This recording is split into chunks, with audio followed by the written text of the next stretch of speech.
बिस्मिल्लाहिर्रहमानिर्रहीम। अस्सलाम वालेकुम। खुश रहें, आबाद रहें, जहाँ भी रहें हैप्पी रहें और हेल्दी रहें।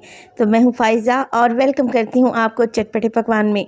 ईद स्पेशल रेसिपीज़ में आपके लिए लाई हूँ मैं धुआंधार सीख कबाब की रेसिपी। घर के बेसिक मसालों से इसे तैयार करेंगे और यकीन करें ये कबाब इतने सॉफ्ट और जूसी बनेंगे कि आपके मुँह में घुलते जाएंगे। कबाब टूटने की क्या वजह है ये भी इसी रेसिपी में आपको बताऊंगी और रेसिपी को आप लोगों ने एंड तक देखना है। प्लीज़ रेसिपी अच्छी लगे लाइक कर दें, चटपटे पकवान को सब्सक्राइब कर लें और अपने फैमिली मेम्बर्स में भी ज़रूर शेयर किया करें। तो चलें जी जल्दी से स्टार्ट कर लेते हैं और बनाते हैं धुआंधार से सीख कबाब। सबसे पहले तो मीडियम साइज़ के 2 प्याज लूँगी मैं यहाँ पर और इन्हें मैं ग्रेटर की मदद से ग्रेट करने लगी हूँ मोटे वाली साइड से। प्याज को ग्रेट करने की एक वजह ये भी है कि जब हम प्याज को ग्रेट कर लेंगे तो इसका सारा पानी ड्रेन कर देंगे। कबाब टूटने की पहली वजह यही है कि जो प्याज हम इसमें डालते हैं उसमें से पानी नहीं निकालते, जिससे हमारे कबाब में मॉइस्चर आ जाता है, पानी भर जाता है और कबाब नरम होकर टूटने लगते हैं। सारे पानी को आप लोगों ने अच्छे से ड्रेन कर देना है। इसके बाद मेरे पास है यहाँ पर बीफ का कीमा तकरीबन आधा किलो के करीब और 2 से 3 दफ़ा मैं इसे मशीन से निकलवा लिया है। अगर आप लोगों के पास चॉपर है तो चॉपर में भी ये काम बआसानी किया जा सकता है। 2 अदद हरी मिर्चें लेंगे और बारीक सा चॉप करके डालेंगे। ये हरी मिर्चें फ्रिज में रखे हुए रेड हो गई थी तो मैंने इसमें शामिल कर दी। अब प्याज डालेंगे जो कि मैंने अच्छे से निचोड़ कर रखे हुए थे। इसके अलावा आधा गड्डी हरा धनिया भी शामिल कर देंगे।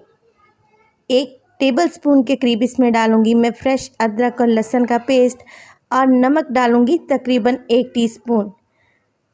1 टीस्पून ही इसमें शामिल कर दूंगी मैं सुर्ख मिर्च का पाउडर। हल्दी डालेंगे अच्छे कलर के लिए तकरीबन चौथाई टीस्पून और चौथाई टीस्पून ही इसमें डालेंगे गरम मसाला।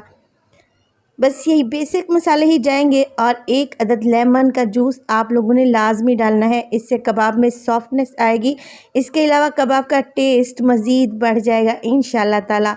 मेरी कोशिश होती है कि निहायत ही आसान सी रेसिपीज़ आपको दूं ताकि आपको कोई भी परेशानी ना हो, आपके घर में तमाम चीज़ें मौजूद हों और बाहर से आपको कोई भी चीज़ मंगवानी ना पड़े। तो बहुत अच्छे तरीके से यहाँ पर हम लोगों ने मिक्सिंग करनी है। 3 से 4 मिनट के लिए कीमे को अच्छे से मसल कर आप लोगों ने मिक्स कर लेना है। अब कबाब को बाइंड करने के लिए या फिर ये टूटे ना, मैं 2 टेबलस्पून यहाँ पर मैदे का इस्तेमाल कर रही हूँ। मैदा डालेंगे और दोबारा से अच्छे से मिक्सिंग कर लेंगे। अब धुआंधार कबाब को एक स्मोकी टेस्ट देने के लिए मैंने कीमे के सेंटर में एक कटोरी रख दी है और कोयले को पहले ही मैंने जलाने के लिए दूसरे बर्नर पर रख दिया था। अब कोयले के ऊपर डालेंगे 2 से 3 ड्रॉप ऑयल के और फ़ौरन से कवर लगा देंगे।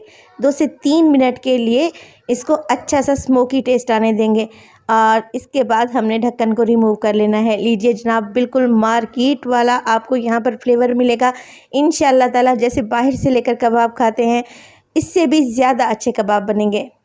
अब यहाँ पर मैंने सीखें ले ली हैं क्योंकि सीख कबाब बना रहे हैं तो सीखों की ज़रूरत पड़ेगी, मगर अगर आपके पास सीखें नहीं हैं तो कोई इशू नहीं है। आप कोई भी पेंसिल ले सकती हैं, किसी स्टाक का इस्तेमाल कर सकते हैं या फिर कोई चम्मच ले लें जिसका शेप राउंड में हो। हाथों की मदद से कीमे का एक गोला बना लेंगे और गोले को हमने अब सीखों पर चढ़ा लेना है जैसे सीख कबाब बनाते हैं। तो अगर आप पहली दफ़ा सीख कबाब बना रहे हैं तो परेशान बिल्कुल भी नहीं होइएगा, एकदम परफेक्ट ये सीख कबाब बनेंगे। आपने क्या करना है, हल्का सा हाथों को गीला करना है और कीमे को नीचे की तरफ पुश करते रहना है और एक इवन सा यहाँ पर हमने सीख कबाब तैयार कर लेना है। चाहे तो उंगलियों की मदद से आप इस पर इम्प्रेशन भी डाल सकते हैं, डिज़ाइन भी बना सकते हैं, मगर मैं इनको सिंपल ही रख रही हूँ। यहाँ पर सीख कबाब मैं तैयार कर चुकी हूँ। अब हम इन्हें करेंगे फ्राई। एक फ्राइंग पैन में डालूंगी तकरीबन आधा कप के बराबर ऑयल और ऑयल को ज़्यादा गर्म नहीं करेंगे क्योंकि मैं यहाँ पर कच्चे कीमे का इस्तेमाल कर रही हूँ, तो मैं चाहती हूँ कि कीमा अंदर तक पक जाए और ये कच्चा ना रहे। तो मीडियम टू लो फ्लेम पे हम यहाँ पर डालेंगे कबाब और एक वक्त में 3 से 4 कबाब ही डालें ताकि ये अच्छे से फ्राई हो जाएं। 1 से 2 मिनट के लिए तो आपने यहाँ पर चम्मच नहीं जलाना। 2 मिनट के बाद आप कबाब की साइड को चेंज करें। माशाल्लाह से देखें कितनी खूबसूरत सी लुक आई है। और मैं आपको बताती चलूँ कि ये बीफ के जो हम कबाब बनाते हैं हल्के से श्रिंक होते हैं, छोटे हो जाते हैं। तो आपने परेशान बिल्कुल भी नहीं होना। और इसी तरीके से दूसरी साइड से भी हम अपने कबाब को फ्राई कर लेंगे जब तक कि अच्छा सा प्यारा सा कलर नहीं आ जाता और कबाब अंदर तक पक नहीं जाते। कबाब को पकते हुए तकरीबन 7 से 8 मिनट गुजर चुके हैं और मैंने इन्हें पलट पलट कर पकाया है और यहाँ पर माशाल्लाह से अच्छा सा कलर भी आ गया है और ये गल भी चुके हैं, यानी कि अंदर से सॉफ्ट भी हो चुके हैं। इसी तरीके से बाकी के कबाब भी तैयार कर लेंगे और ये कबाब बनाकर हम फ्रीज़ भी कर सकते हैं। किसी जिप लॉक बैग में डालें और फ्रीज़र में रख दें। जब भी आपका दिल चाहे फ्राइंग पैन निकालें और इन्हें शैलो फ्राई कर लें।